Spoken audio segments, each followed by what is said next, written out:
In this video, we're talking screen replacement VFX and how to do it in a way that is actually good. It's one of the easier visual effects to do, but it's also really easy to do a bad job. Let's do it. Here we are in the Fusion page of DaVinci Resolve with some very lovely footage of Lady Maxin relaxing, all cool, just enjoying some green screen TV outside of the school. There's even a little bit of interactive lighting here, which is kind of cool.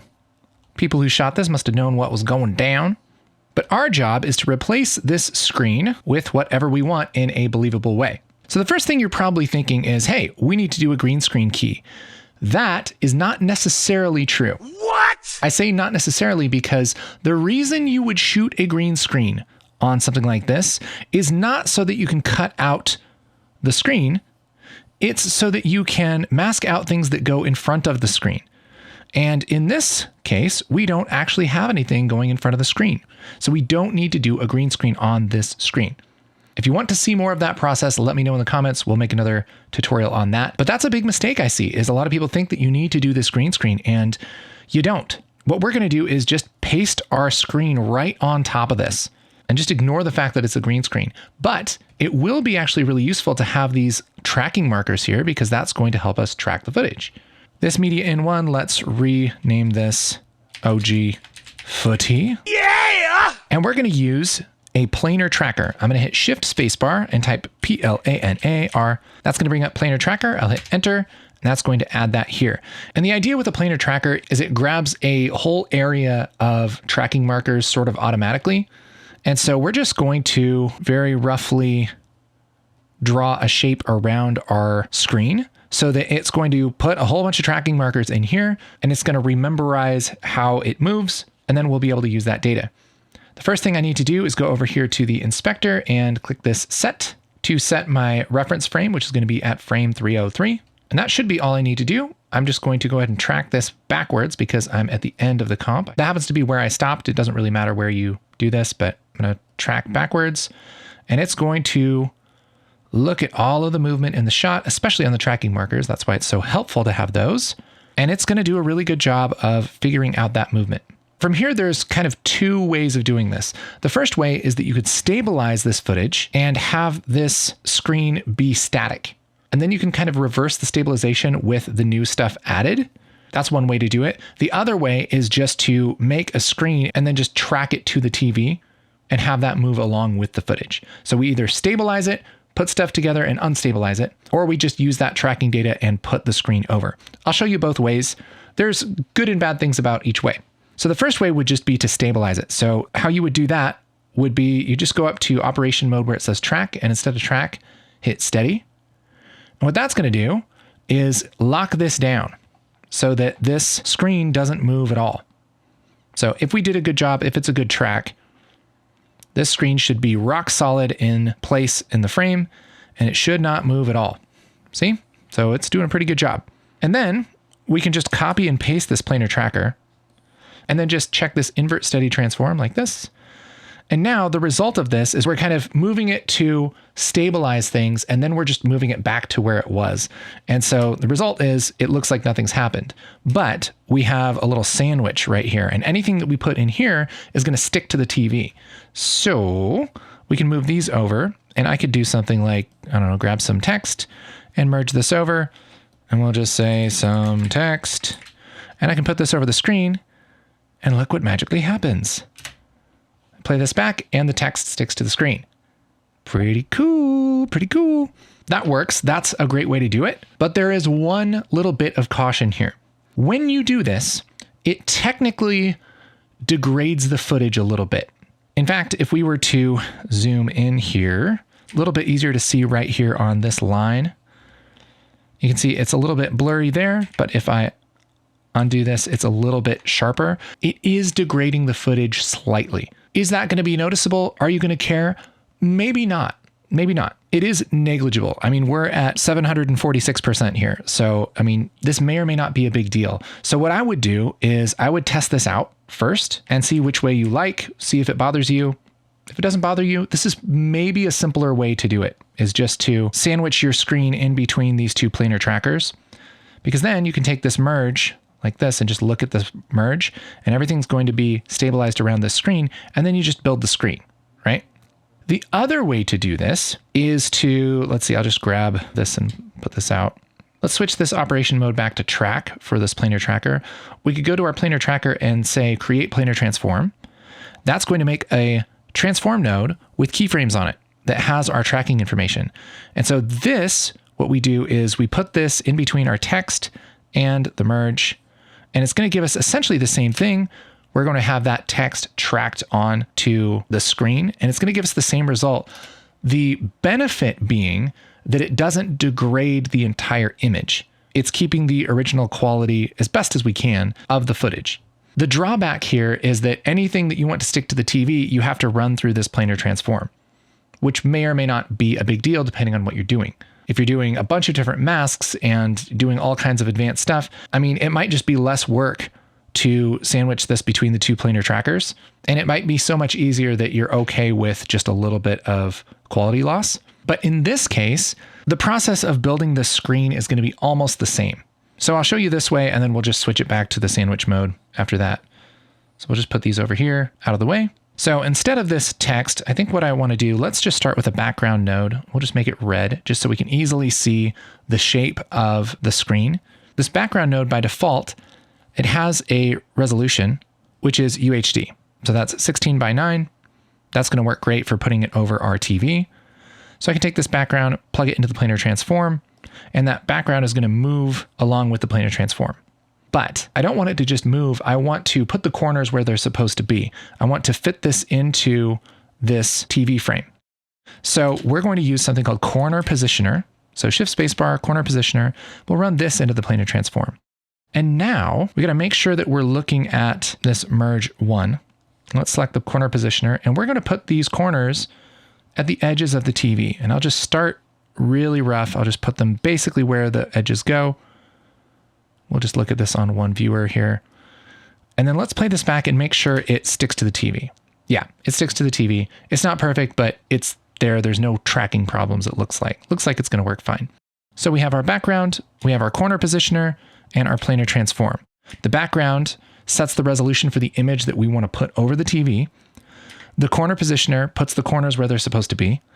And the planar transform moves this along and kind of adjusts it to stick to the TV. And then the merge puts it over the original footage. See, everything has a job. It's doing a pretty good job. So let's go into this corner positioner and let's do a really good job of setting this over the TV. Now, technically, this screen would be under this bezel here, but we're going to fudge it just a little bit. You can fudge a little bit in VFX. And what we're going to do is just paste this over this edge, and we're just going to overlap this green a little bit more so we don't get that fuzzy green. We can just take this around like that, just kind of put that on the edge, and I'm going to move over here. I'm just holding the middle scroll wheel on the mouse, clicking and dragging. And then again, we're just going to put this here, just overlapping that green. And we're just going to go to each corner and make sure that this is snug up into that bezel like that.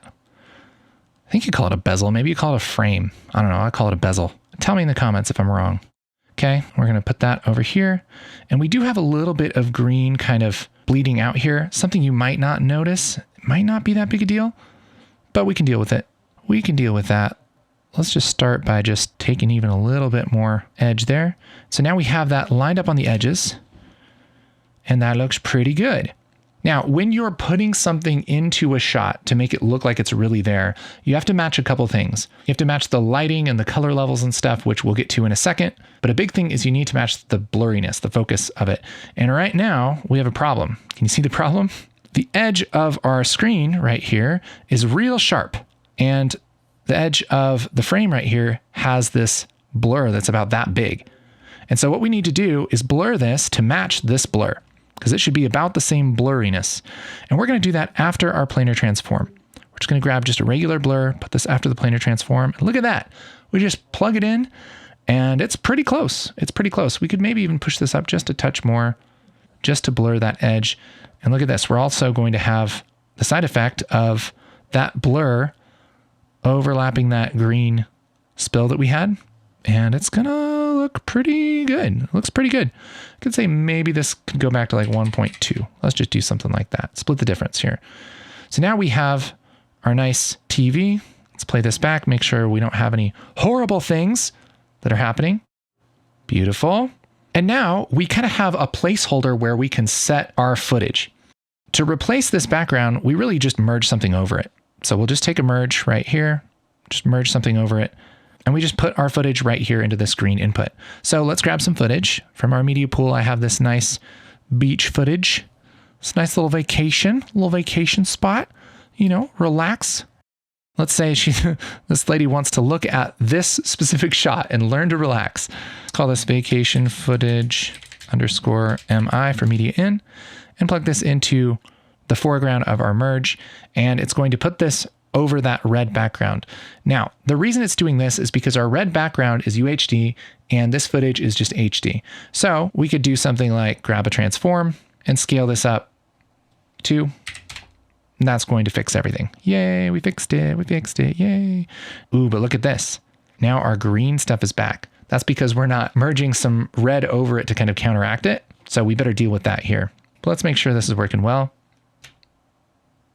It's looking pretty good. It's maybe just a little blurry, but maybe not. I don't know. I mean, nothing here is really, really crisp. Let's take this blur down just a touch. I think maybe back to 1 might be good.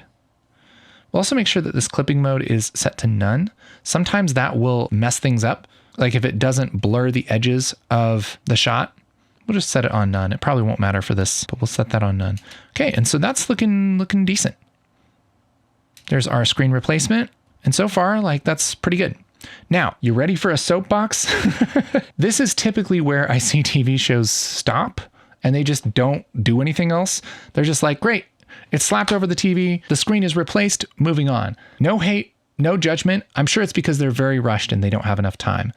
But if you want it to look better than TV show status, then we can do a couple things to really make this fit into the scene. The first thing is just to adjust the colors. That's going to go a long way. Look at how big my hand is. It's crazy. And really the idea here is that we want things to not be too dark or too light. That's the biggest giveaway. And this looks like it's probably okay, but let's just double check. Let's find the darkest part of this screen, which is right about here. And what we're going to do is look down here where we have these color values on this bar, this red, green, and blue. And look at those values. We have red is 0.08, green is 0.05, and blue is 0.007. The darkest this gets is in the blue channel, 0.007, but generally it's like 0.05. That's kind of as dark as this gets. And then the question is, how dark does our footage get?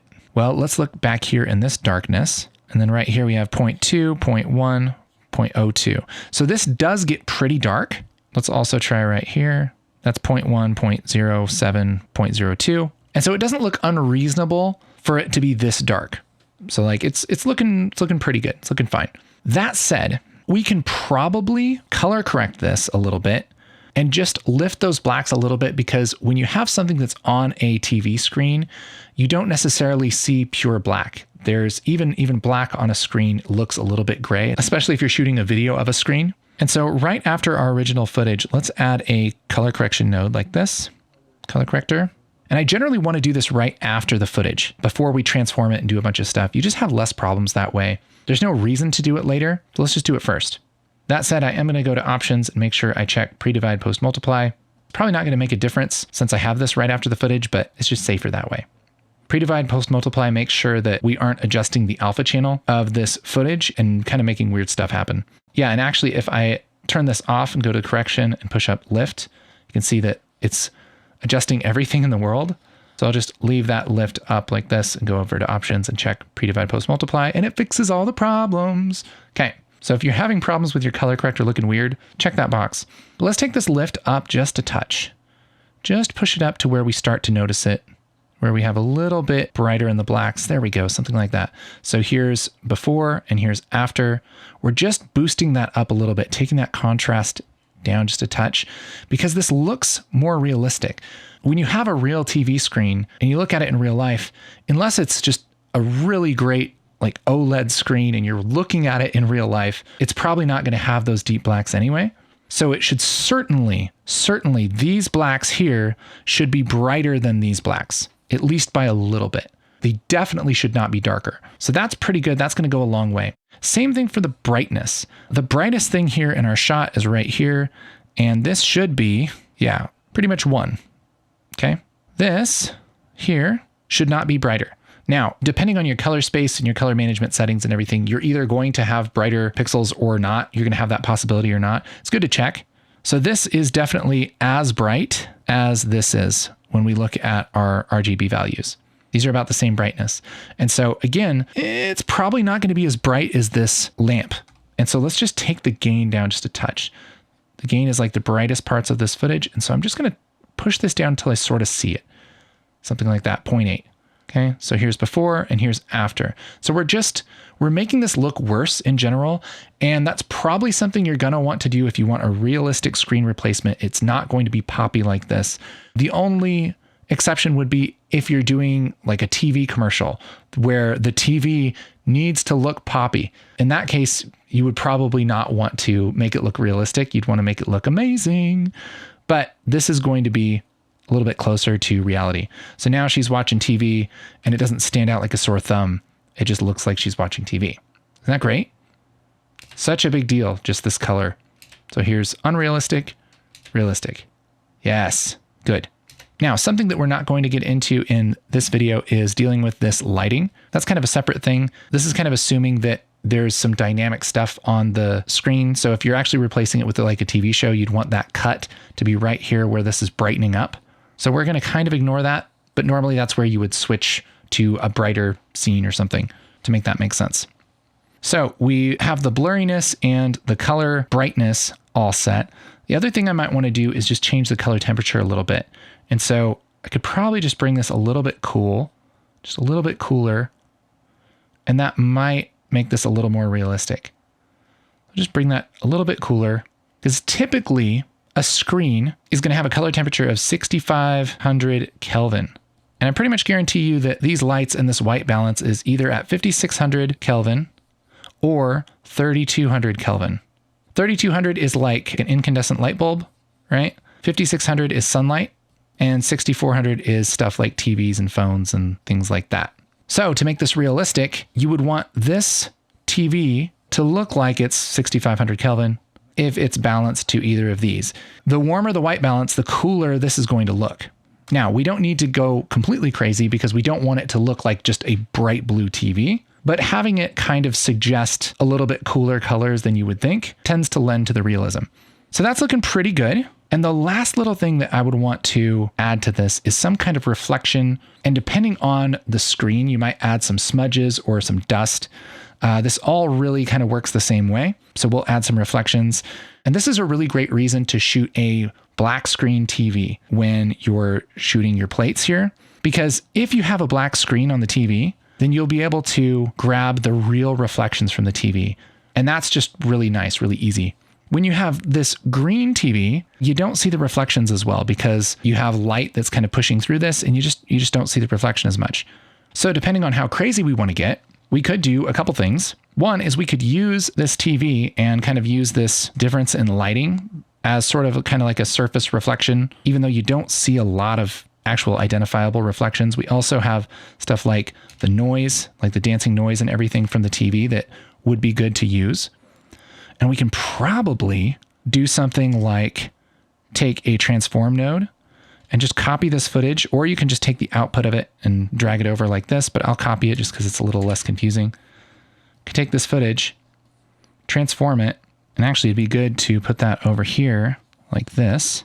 And we're just going to scale this up a little bit with this transform. I'm going to move the pivot so that we can scale it right from the middle of the TV.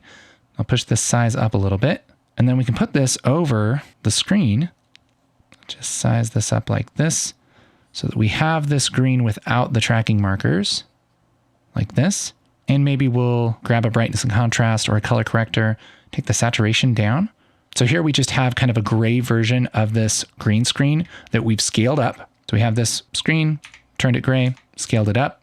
So we have that little gradient. And in this merge, we could do something like maybe overlay. And now look at the difference here in this footage. Here's without the merge and here's with it. Adds just a little bit of that gradient over. We could also try something like a screen. If we want to generally make it a little brighter, take the blend down. So it's just a little bit of variation that we can add to the screen to make it look a little more realistic. So this is actually moving around a little bit, and I'm wondering if we can just fudge this. Yep. So I'm just kind of grabbing the middle of the screen where we don't see the tracking markers, just so we have a little bit of that variation, putting that over the screen like this, and then putting that into our final comp. And now it's doing a really weird thing. It's taking the stuff that's even outside of the frame for this transform, and it's kind of adjusting it like that. So we could do a couple things here. One thing we could do would be to just take the output of this merge and put this into the mask input. That just trims our footage to this original footage, just kind of cuts off the edges. So that's a quick fix. So now we have a little bit of variation in the TV. Here's without and here's with it. Just adds a little bit of change that can feel a lot more realistic. Yeah, I feel like that does a lot. The other thing we could do would be to do kind of a similar thing, but maybe we could take off this brightness contrast. Let's reset this transform, and we could use something like this side of the footage and then blur it a lot. And we can put that over everything. And that'll add an actual reflection of the footage over our screen. And it might be too much, probably is. But we can blend this in like this. We'll just kind of push this in. Again, this is in screen, so it's just kind of brightening the footage. And now we have a little bit of a reflection. We have some kind of changing little shadows and things in there, which makes it look a little bit more realistic. So depending on what you want to do, I think that looks pretty nice.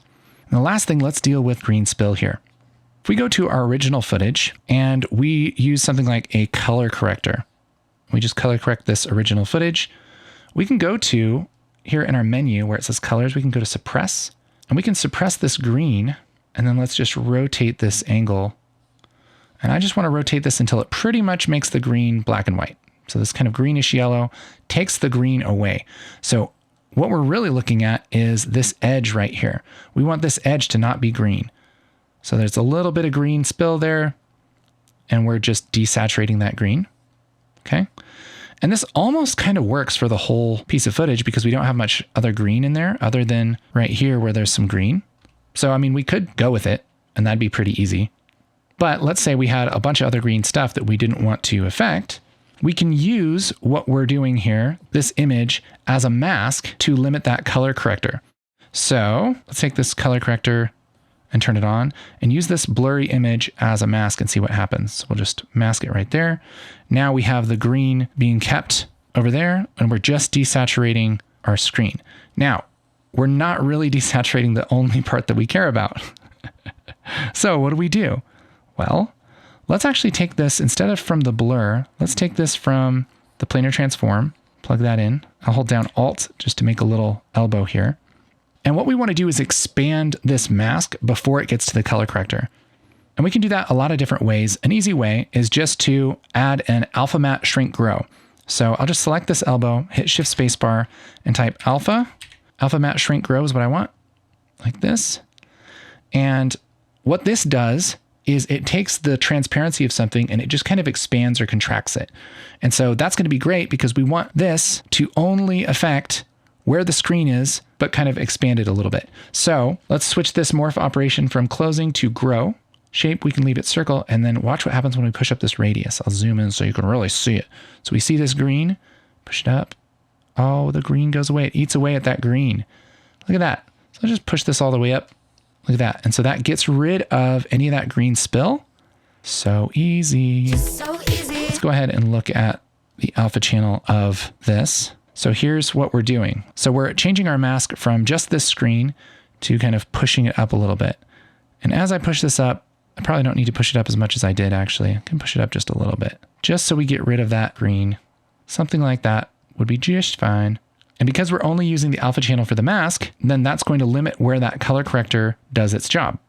So now we have this footage that we've effectively despilled.